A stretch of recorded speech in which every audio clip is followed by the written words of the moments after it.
Liderato ng Kamara personal na nakiramay sa Embassy of the Holy See sa Maynila matapos mailibing si Pope Francis. Brigada Haji Caaminio, ibrigada mo! Brigada Live Report.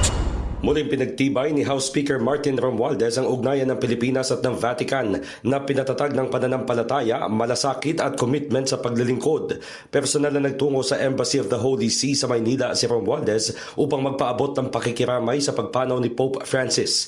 Kasama nito si Assistant Majority Leader Jude Asidre kung saan inihayag nila ang pakikiramay ng Kamara at ng mamamayan na nagduluksa sa pagpanaw ng Santo Papa. Ipinarating ni Romualdez at Asidre ang paggalang at pakikiisa kay Apostolic Nuncio to the Philippines, Archbishop Charles John Brown. Sa pamamagitan ng pananalangin at pag-alala, ipinaabot ng speaker ang pasasalamat ng mga Pilipino sa isang pastol na ang buhay at ministry ay nagdulot ng lakas at pag-asa sa marami. Bukod dito, binigyang pugay ni Romualdez ang legasiya ng malasakit at paglilingkod ni Pope Francis na nag-iwan ng di malilimutang mga sandali sa mga Pilipino at sa buong mundo. Mababatid na naihatid na sa huling hantungan ang Santo Papa, partikular na sa St. Mary Major sa Roma. In the heart of changing lives, ako si Brigada Haji Caaminio ng 105.1 Brigada News FM Manila, the Music and News Authority.